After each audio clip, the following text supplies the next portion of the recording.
Jésus sortit du temple, et comme il s'éloignait, ses disciples le rejoignirent pour lui faire remarquer les constructions du temple.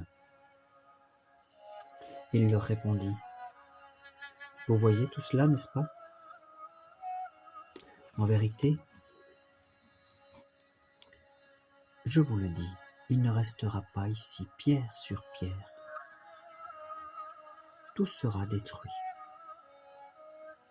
Et comme il s'était assis sur le mont des Oliviers, les disciples vinrent lui demander en particulier: « Dis-nous quand cela aura lieu, et quel sera le signe de ton avènement et de la fin du monde ?» Jésus leur répondit: « Prenez garde qu'on ne vous abuse ou vous séduise, car il en viendra beaucoup sous mon nom, qui diront: c'est moi le Christ, et ils abuseront bien des gens. Vous aurez aussi à entendre parler de guerre et de rumeurs de guerre. Ne vous laissez pas alarmer, car il faut que cela arrive. Ce n'est pas encore la fin. On se dressera, en effet, nation contre nation, et royaume contre royaume. Il y aura çà et là des famines et des tremblements de terre. Et tout cela ne fera que commencer les douleurs de l'enfantement. Alors on vous livrera aux souffrances et à la mort. Vous serez haïs de tous les peuples à cause de mon nom. Et alors beaucoup succomberont. Ce seront des trahisons et des haines intestines. Des faux prophètes surgiront en nombre et abuseront bien des gens. Par suite de l'iniquité croissante, l'amour se refroidira chez le grand nombre. Mais celui qui aura tenu bon jusqu'au bout, celui-là sera sauvé. Cette bonne nouvelle du royaume sera proclamée dans le monde entier, en témoignage à la face de tous les peuples. Et alors viendra la fin.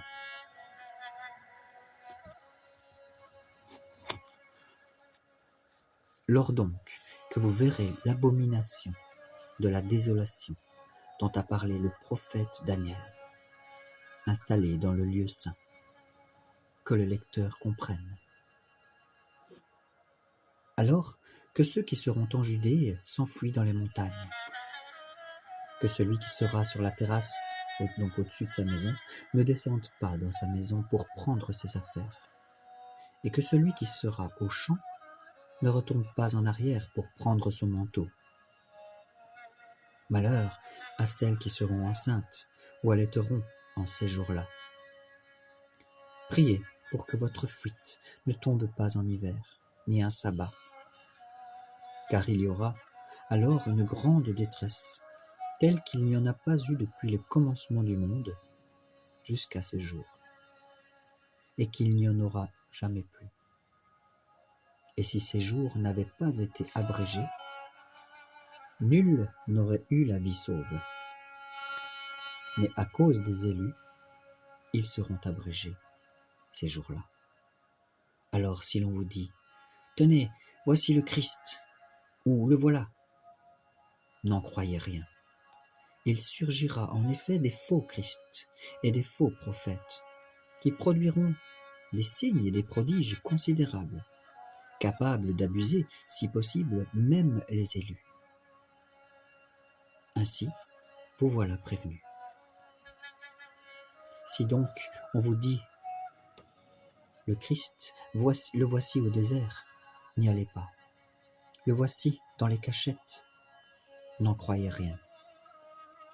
Car comme l'éclair, en effet, part du levant et brille jusqu'au couchant, ainsi en sera-t-il à l'avènement, au retour du Fils de l'homme.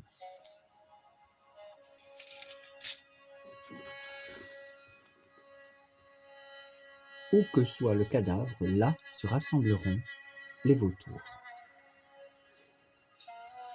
Aussitôt après la détresse de ces jours-là, le soleil s'obscurcira, la lune perdra son éclat, les étoiles tomberont du ciel, et les puissances des cieux seront ébranlées. Et alors apparaîtra dans le ciel le signe du Fils de l'homme. Et alors toutes les races de la terre se frapperont la poitrine, et l'on verra le Fils de l'homme venir sur les nuées du ciel, avec puissance et grande gloire. Et il enverra ses anges avec une trompette sonore pour rassembler ses élus des quatre coins de l'horizon, d'un bout des cieux à l'autre. Du figuier, apprenez cette parabole. Dès que sa ramure devient flexible et que ses feuilles poussent, vous vous rendez compte que l'été est proche. De même, vous aussi, lorsque vous verrez tout cela, rendez-vous compte qu'il est proche, aux portes. En vérité, je vous le dis, cette génération ne passera pas que tout cela ne soit arrivé. Le ciel et la terre passeront, mais mes paroles ne passeront pas. Quant à la date de ce jour et à l'heure, personne ne les connaît, ni les anges des cieux, ni le Fils. Personne que le Père seul. Et comme les jours de Noé, ainsi sera l'avènement du Fils de l'homme. En ces jours qui précédèrent le déluge, on mangeait et on buvait, on prenait femme et mari, jusqu'au jour où Noé entra dans l'arche. Et les gens ne se doutèrent de rien, jusqu'à l'arrivée du déluge, qui les emporta tous. Tel sera aussi l'avènement du Fils de l'homme. Alors 2 hommes seront au champ, l'un est pris, l'autre laissé. 2 femmes en train de moudre, l'une est prise, l'autre laissée. Veillez donc, car vous ne savez pas quel jour va venir votre maître. Comprenez-le bien.